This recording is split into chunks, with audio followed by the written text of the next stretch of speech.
I'll call the Dixon County Commission to order the May 12, 2016 meeting. Please stand for the flag salute.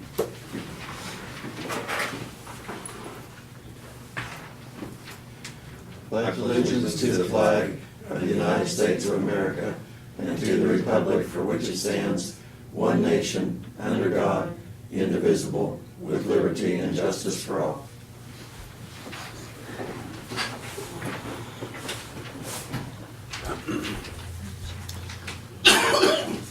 Okay, I guess we have no additions to the agenda today, so I move that we approve the agenda as printed. Second. Then moved in second. All in favor say aye. Aye. Opposed? Motion carried. Consent agenda are the minutes of the April 28th work session and regular meeting.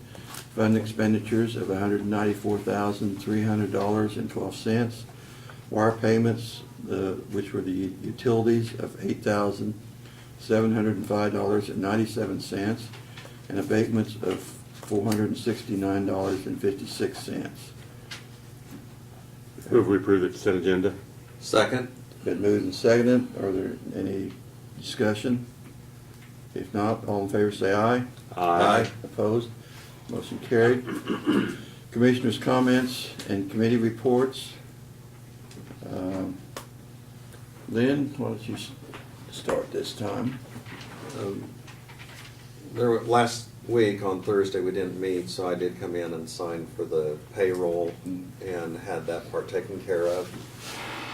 And we had meetings there at Manhattan for the KAC, and our main discussions, or a lot of the early discussion, had to do with the tax lid and what had taken place in the legislature this past year. I serve on the board for Central Kansas Mental Health, and this happens to be the month that we are not having a scheduled meeting. And kind of going back to the KAC, we have a board meeting that's coming up later this month that I plan to attend on the 27th. That's all I have. Okay. Craig? Took a road trip with Martin and John Goff and our county administrator and Laverne. We went all over the county, pretty much, looking at roads and bridges. To get out there and really drive it, it's kind of, you don't realize what you haven't seen before. We'll be going to the EDC meeting tonight. Diagonal study is going to be presented. It's kind of a special meeting, isn't it? Yes, it is. Yeah, so that's all I have. Yeah, I might comment on our road trip. It was, Dixon County is one of the larger counties in the state, if you didn't realize that. I think we're like, Per square miles. per square miles, like, well, I hate to say, but we are one of the larger ones. 854 to be exact. And so when you start traveling from north to south, it is a long county. And like I say, every year we do like to go out and look at the roads so that the road and bridge crews, like I say, a lot of the funding in the county does go for upkeep on the roads and bridges, and they always are doing multiple jobs at one time. They were working on a road clear down south that we visited on 500 Avenue, and then we were clear up the north part of the county looking at the bridge that they're replacing. So like I say, they are busy all the time, and we did get the road completed, the pavement from Detroit to Chapman done already this year. And so now there's what we would call a new road.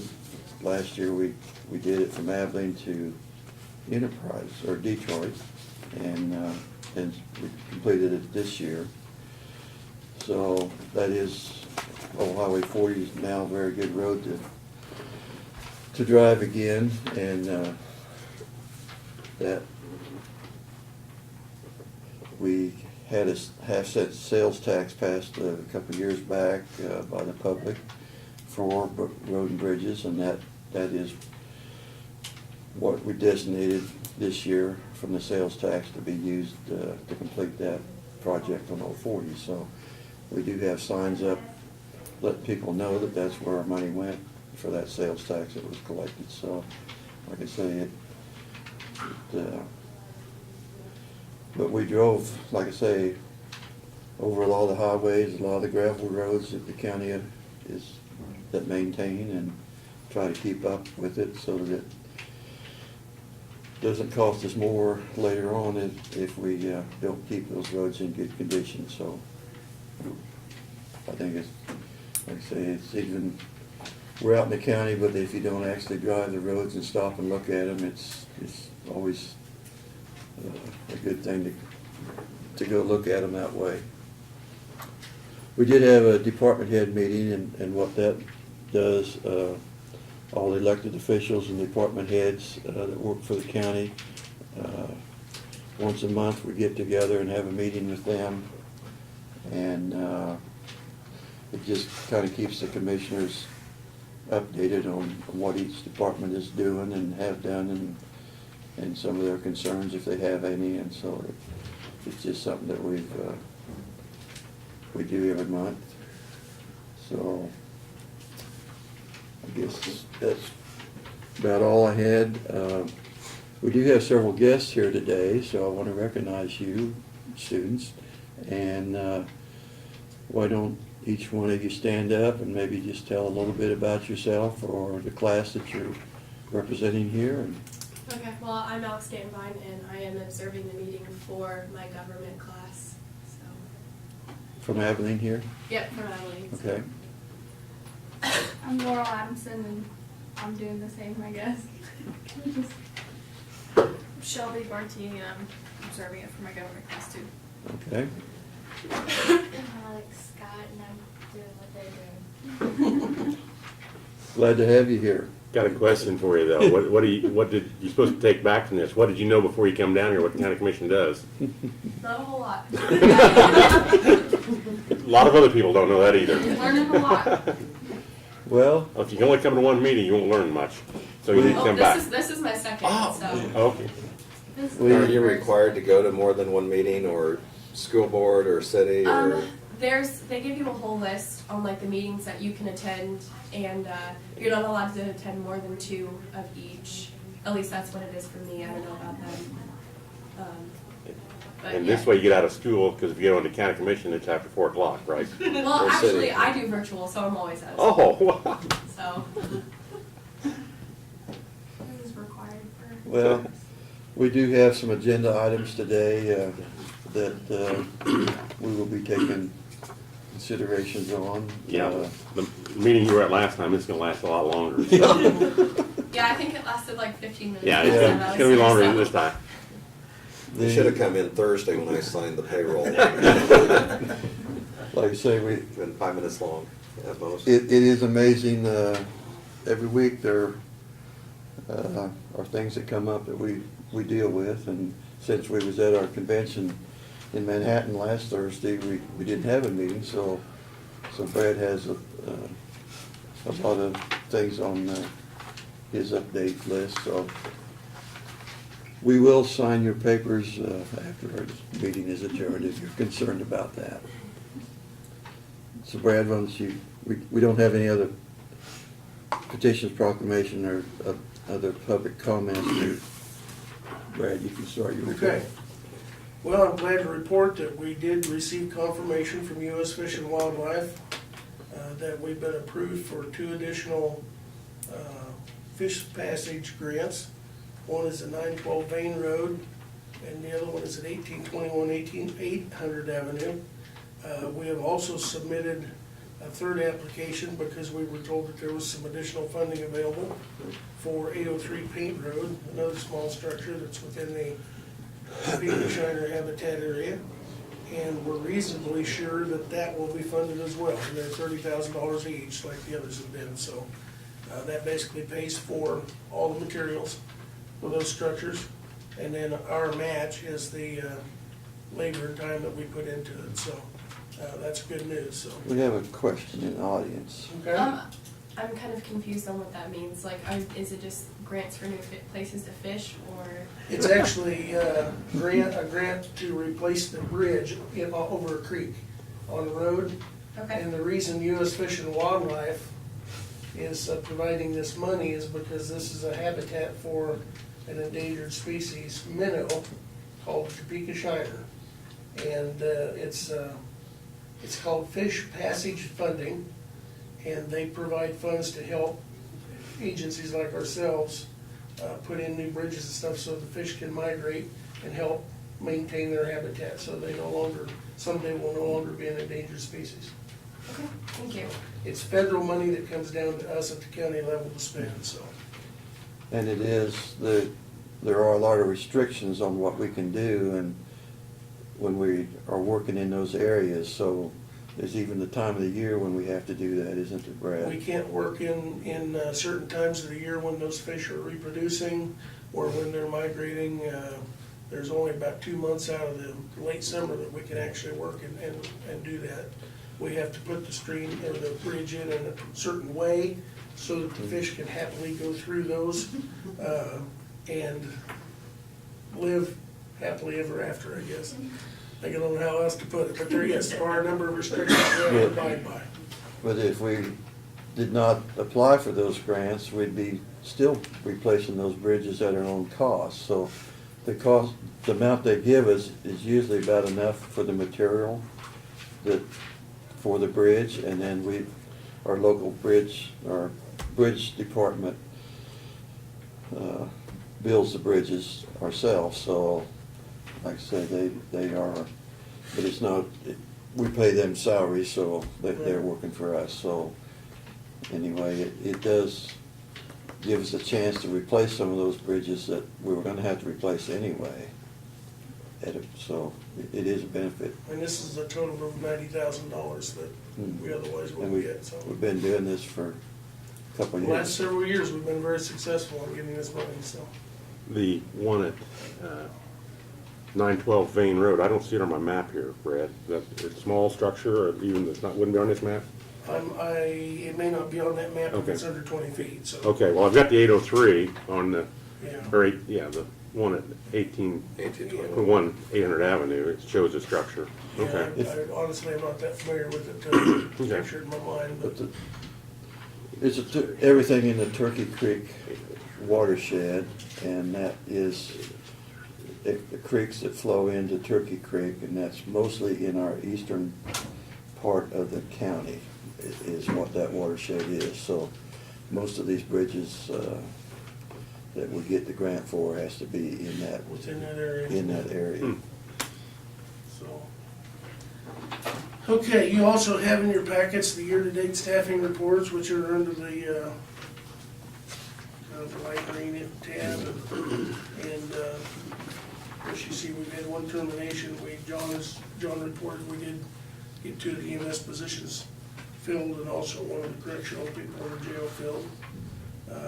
Basically, all the activity there. And then the year-to-date budget reports from Janelle. And I reviewed those briefly, everything looks normal to me. I'm sure if there's a red flag, she's gonna interject here. I did note that sales tax has gone back up a little bit. It's not up to where it was last year at this time, but it's within a couple thousand, so. Yeah.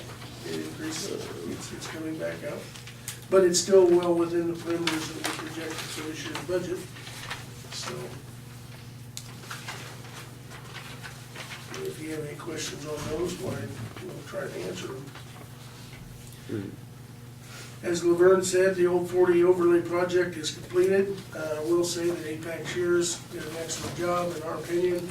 The roadway is, we drove it yesterday, and of course I had driven it earlier this week with John and Martin, just to inspect it. It turned out really nice. The guys, that crew does an excellent job. They're very conscious of their quality. The temporary striping is down the middle of the road, and it will remain now for the next month or two until we get our mastic sealant done and our chip sealing, and then we'll have our painter come in and do all those roads at one time instead of paying him extra to come in multiple times. So for anybody that may be curious whether the road will be striped, they will be striped here in the next month or two as soon as we get all the roads ready. So the special sales tax money we got? I know we, did the 5 miles to Chapman. Is there anything else we're gonna use out of that this year? This year, that'll use it up for the most part. Okay. I think our intention is to roll just a little bit over, and then we'll use what we roll over next year's to do from Abilene to Solomon. Okay. That's the plan right now, and then we'll have, our most traveled road, which is Old 40 across the county for the most part, And then overlaid. and the striping will come out of Martin's budget. Yes, I think so. What, is there enough striping in the sales tax, Janelle? I don't know. Well, there might be a little bit, but if Martin has room in his budget, I think that he'll use it out of there, so. Okay. Once we have the estimates, we'll have a better idea of what we're gonna pay for that out of. Well, we want to be good consumers, spend the money before we get it. Exactly. If it's in the sales tax, if it Right. supports it, of course, I Yeah, think it'll right. come out of there. So. Okay, and as John Buff reported, he's meeting this afternoon with the contractor on the entrance to the transfer station out on Jeep Road. They've been busy, and they're just now getting around to where they can do that work. So we'll be doing that in 2 phases, obviously, so the transfer station can stay open while it's being done. But what that constitutes, if you recall, is replacing the asphalt there with the concrete drive entrance once and for all. And that way we don't have to continue Yeah. repairing it and maintaining it every year. And that goes clear up to the scales. That will go up to and around the left side or the Around south the left- side of the scales, yes. It will go, Yeah, it'll go around the left side of the scales on the south side where traffic comes right on out to our apron at the edge of the pavement on Jeep Road. So. I did attend Tuesday afternoon the Abilene City Planning meeting in which they had the Great Plains Theater request for their sign on their agenda. There was no one there publicly to make any comments, and the Planning Commission did approve recommending that conditional use permit to the City Commission. So assuming that moves forward with the City Commission, we'll be working with the Great Plains Theater on the installation of that out here on our properties you had approved. So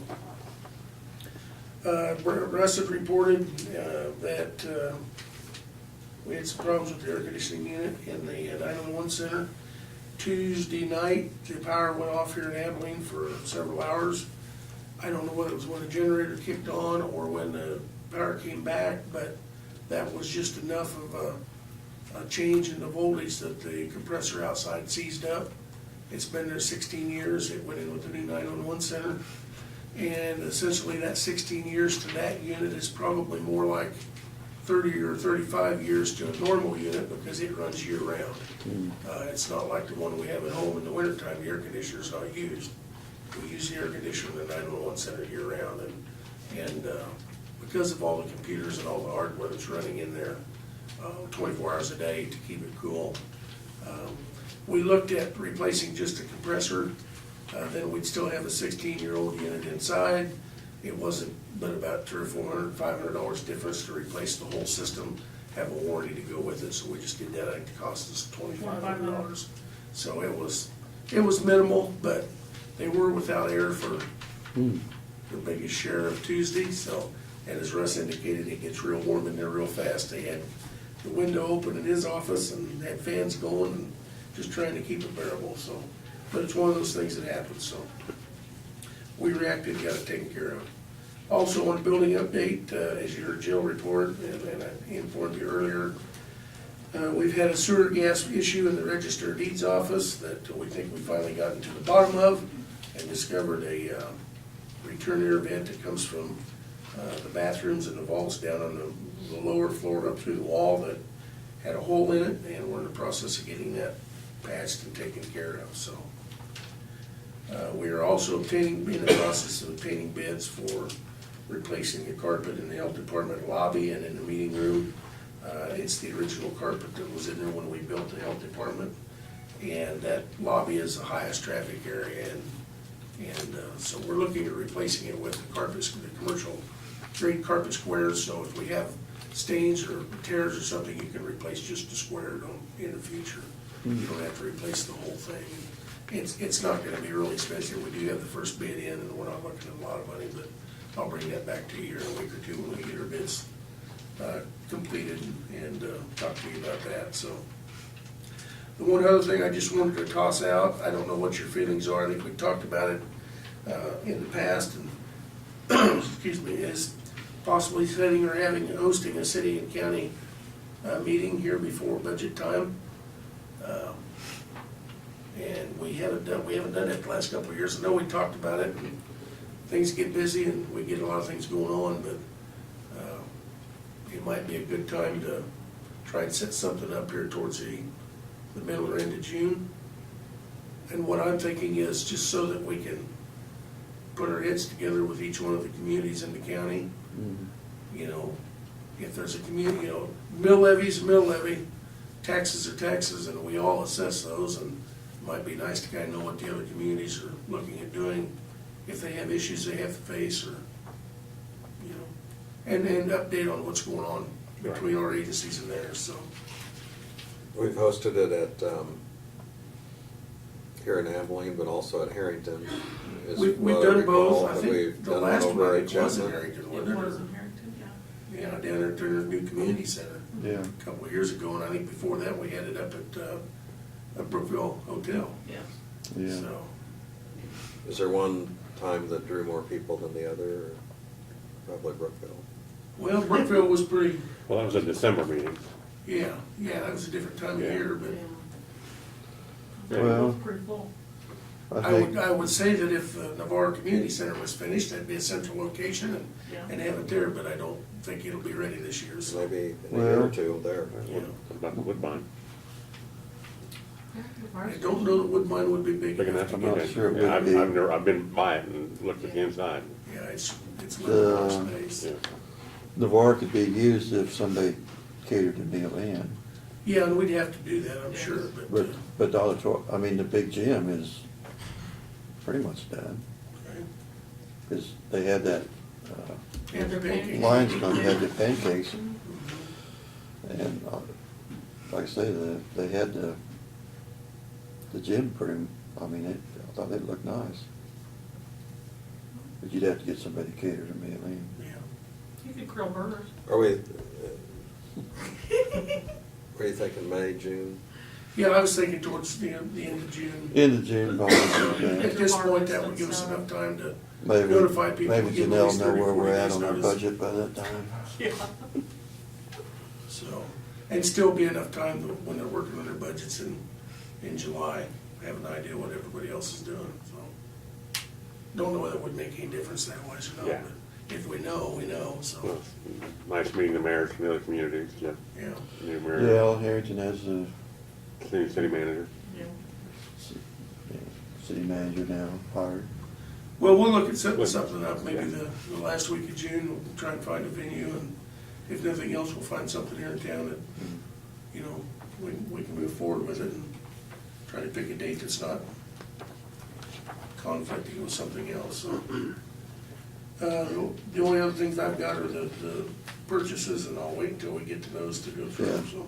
Okay. Doug, did you have anything for us? No, thank you, but no. Doug is our counsel, legal counsel, so like I say, he keeps us out of trouble sometimes, so appreciate Doug. You're welcome. Notices and communications. Yeah. These go with that other paperwork.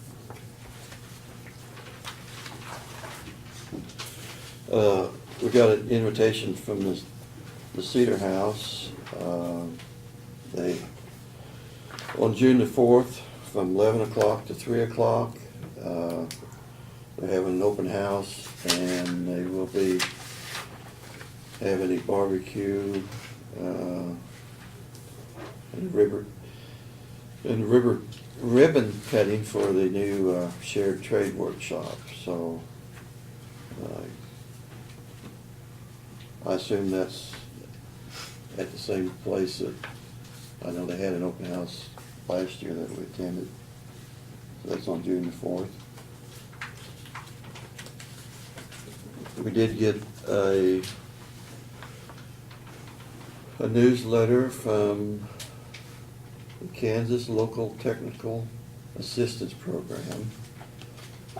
And this is actually put out by the Kansas University Transportation Center with funding from Kansas KDOT and the Federal Highway Commission. But anyway, KU does do some good things, and this newsletter states some of the safety issues that we can be looking at as far as roads issues. I just briefly looked through it, but there's actually some really good information in here. So I might pass that on to our road people. Okay.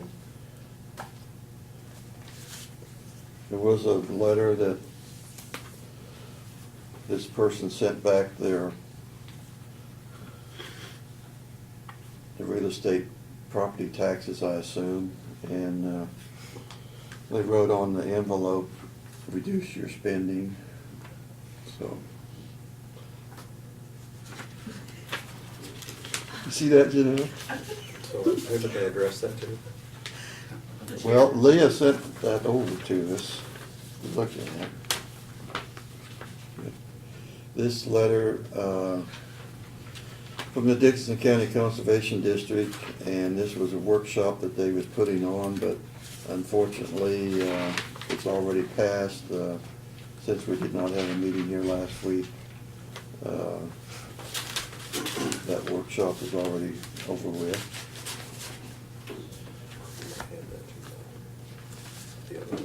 The other one? Okay, do you want to look at it? It's somebody from out of county. It wasn't from, but they own real estate here, I assume. Yeah, this is a letter that was addressed to Randy Barton about some information that he needs to send to the Bureau of Waste Management concerning the landfill up there.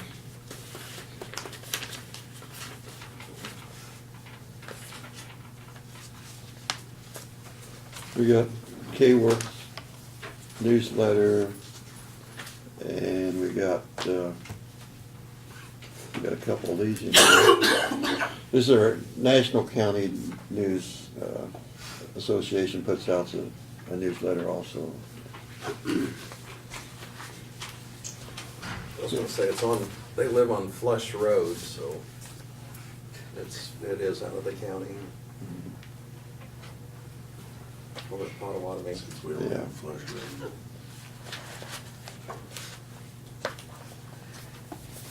The Potawatomi County Commissioners got one too. They probably did. So there's all in notices of communications.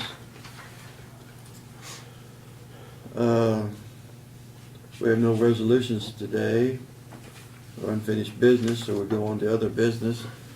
And Brad, you can explain the first one. We are considering bids for a wheeled excavator.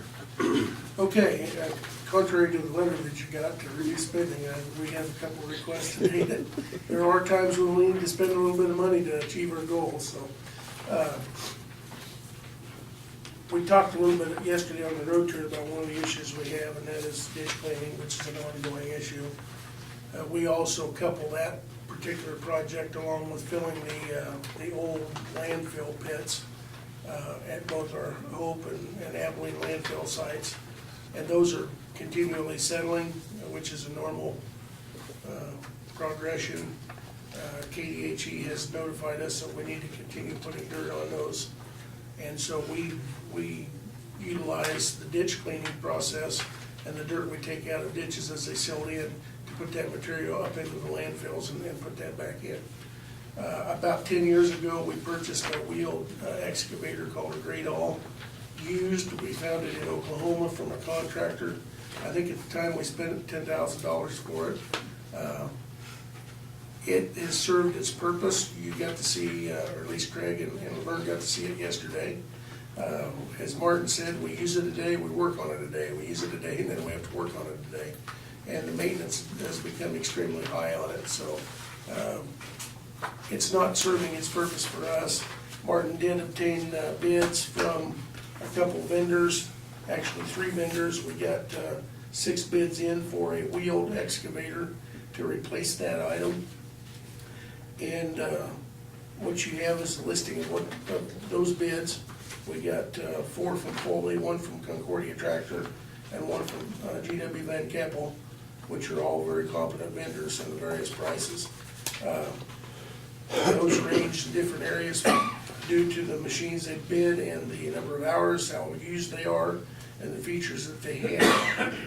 The one machine that meets the requirements that Martin has specified to be able to do the work with the ditch cleaning and stuff is actually a fairly new machine. It's a 2014 Volvo, and it only has 84 hours on it. It was used by Van Keppel Company as a demo during the last year, so it's been driven around and showed at shows and things, but it hasn't got a lot of hours on it, so it's essentially a new machine. The other thing that our guys like about it is essentially the same machine as our current excavator model and make, and our guys have the equipment to service that, our 2 mechanics. The only difference is this one obviously is wheeled, and our other excavator's a tracked excavator. So the function of it and operating of it's all similar inside. So we don't have to have our guys become familiar with a whole nother unit. And we keep filters and fluids and things in stock for that, so it would just work out better. The bid price for that particular unit was with the attachments that we requested, so we had the articulating arm on the end and the other item, the ditch cleaning bucket and the pin grabber is $184,161. That is not the lowest bid by means, but it's comparable and it's certainly not the highest bid by means. So, but that would be our recommendation. The funding from that would come from the Road and Bridge Equipment Reserve account, which has got just over $1 million in it. So.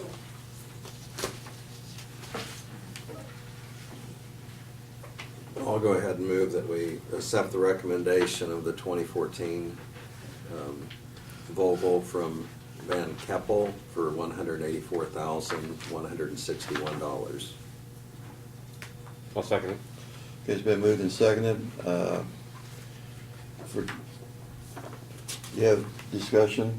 Yeah, I had a couple. Yeah, go ahead, Brett, over and Paul. Well, I assume there's the bottom 2 pictures on here. Yes, I'm sorry, I should have. That top one is- The top pictures top one is obviously are over. current grade O. Well, it doesn't look like near as big a machine, but I'm sure it's capable of doing way more than what it looks like. Actually, it is, physically, it may not be quite as long, but it is a bigger machine operational wise and capability wise. Yeah. Has a different type of arm. This is actually what we would truly call an excavator, as opposed to the grade all is strictly made for ditch cleaning. So it's a little bit different purpose, but the grade all was made in the way they were designed years ago is the operator can drive down the road from in the back cab and clean the ditches he's going.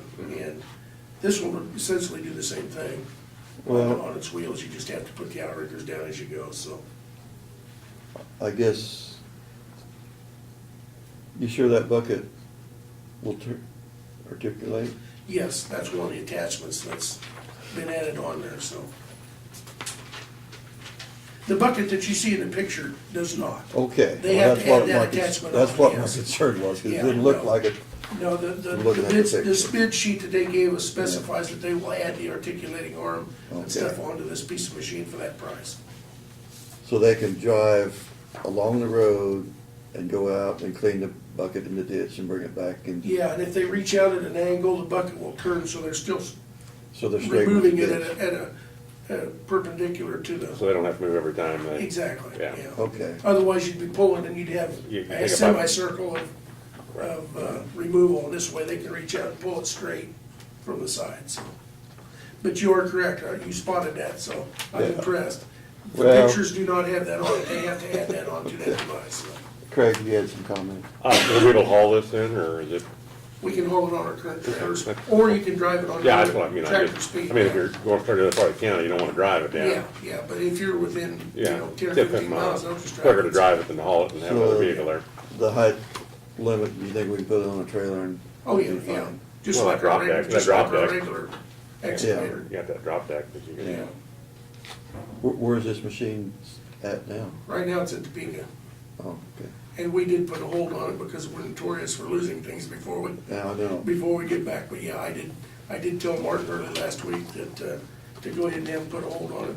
I knew we could always release it if something happened, but well, that is, cleaning ditches has been a project we've kind of let go because we didn't have adequate equipment to do it. And I think, as we have noticed with other pieces of equipment that we've bought for road and bridge, efficiency factor of the labor and everything is much greater when you have the right kind of equipment to use, so.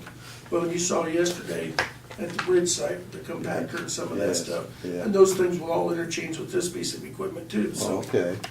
It just gives us another tool in the arsenal to be able So to they get things they done, could so. even use that compactor on this machine. Absolutely, yeah, That'd be beneficial. yeah. Any more questions? If not, we have the motion and the second.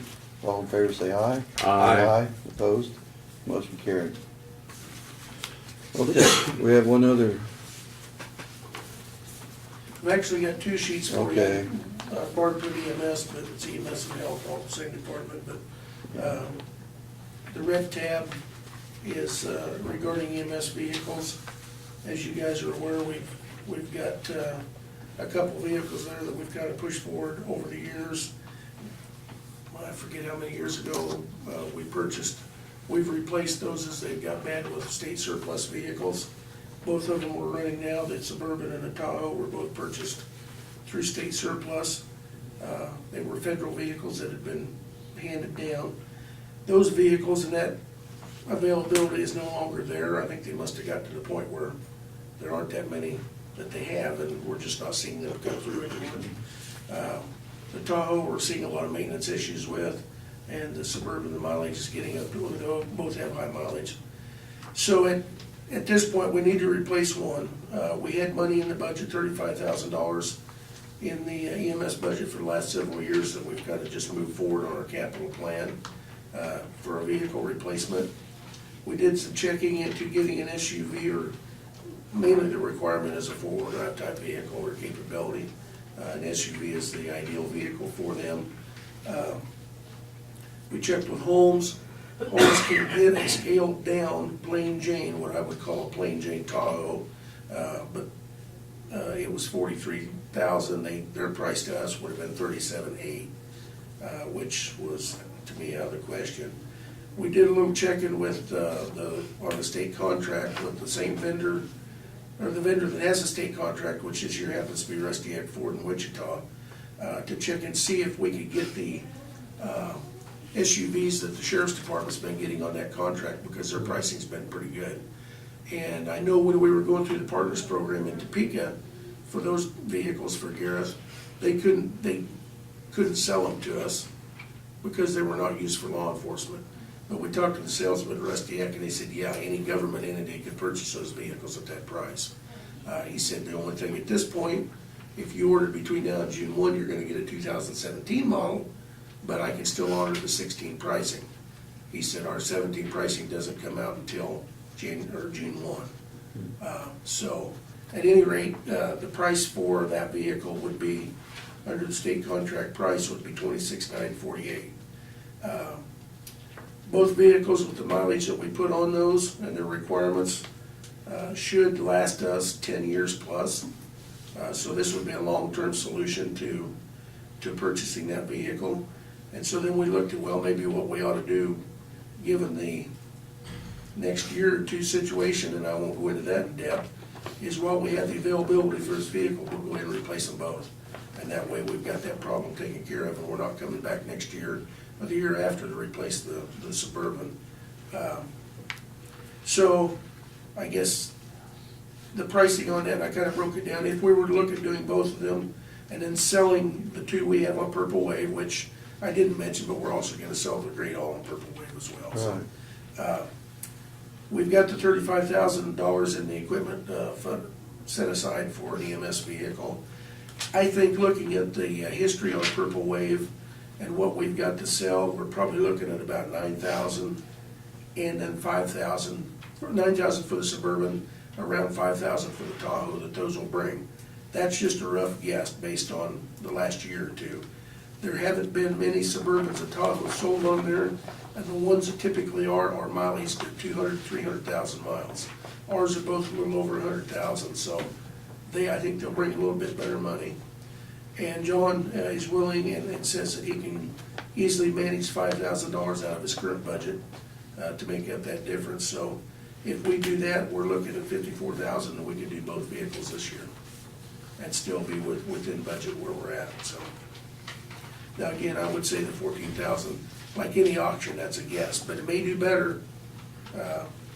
That's a conservative number, I think, based on what things have historically been selling at, so. We're okay either way. We're okay either way, you know, that would be it, so.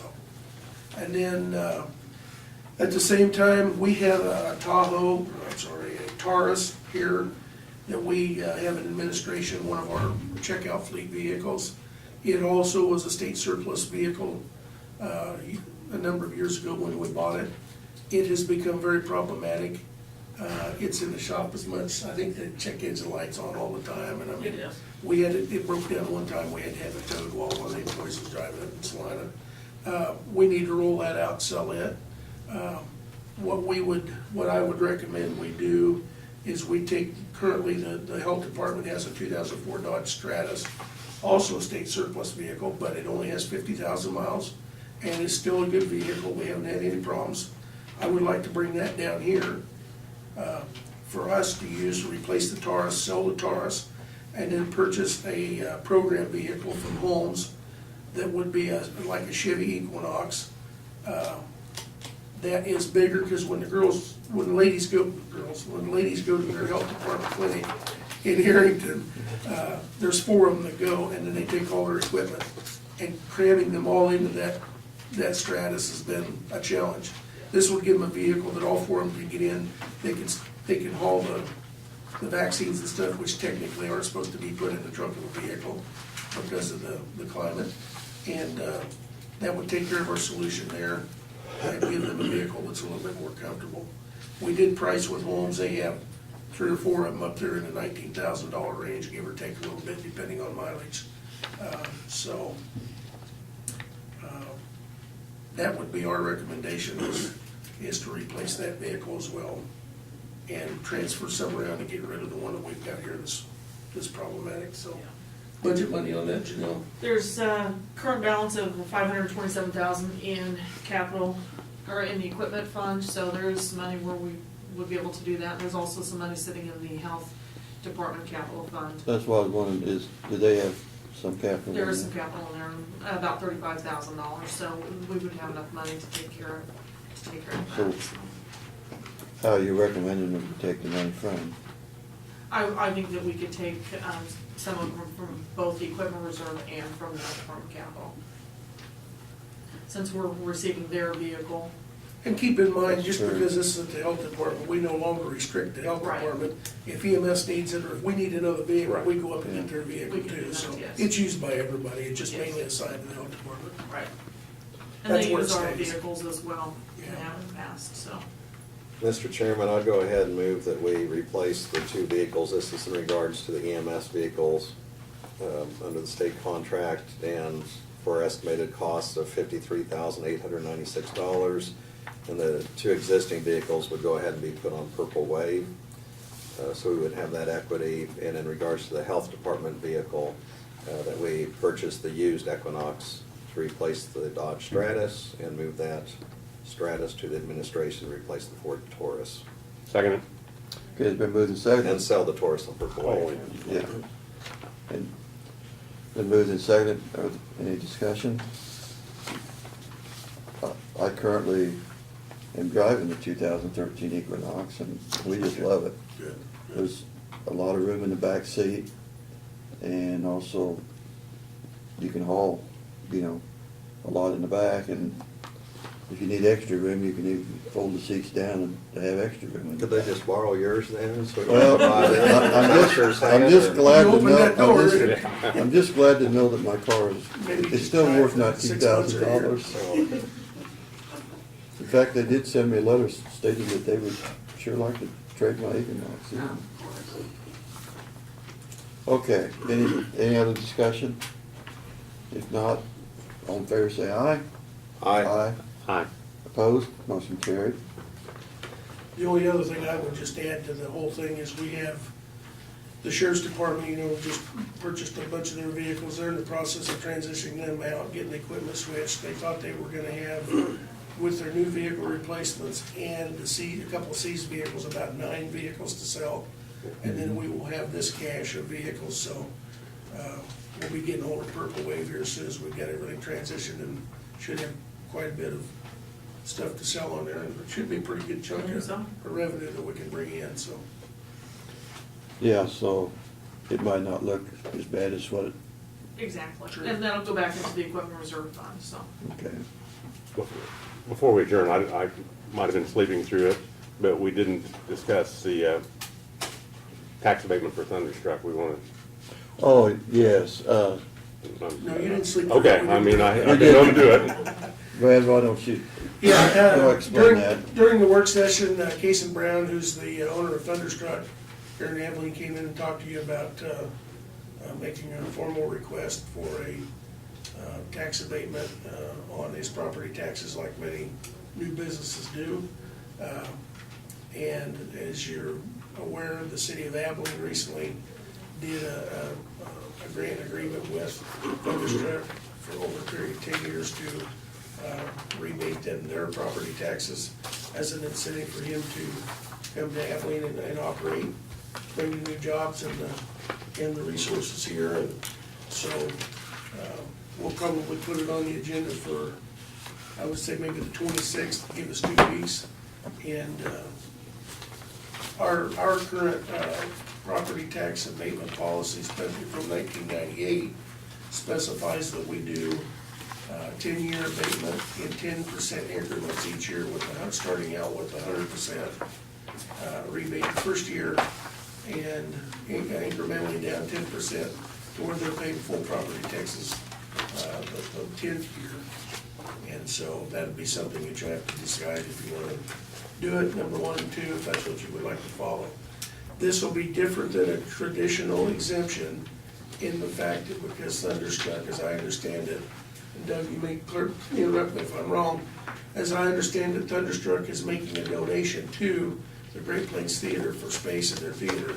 And because of that, that causes them a little legal hiccup and makes them not eligible for the traditional tax abatement procedure through the state, which would abate all property taxes, school district, city, and county.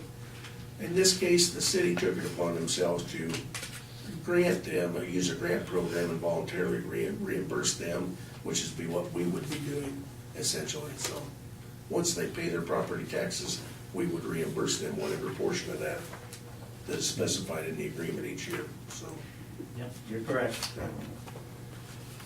might mention also, and if it's on the website or not, but they're having the dedication there at the Dwight Eisenhower Elementary dedication. That's this Saturday. Now, I don't plan to attend, but I don't know if any of the other commissioners. Yeah, are. I'm not sure. Don't be there. I won't be there. Okay. I just have a conflict, so I would like to be there, but I'd move we adjourn. Second? So moved and seconded, we adjourn, all in favor say aye. Aye. Aye. Opposed? Motion carried.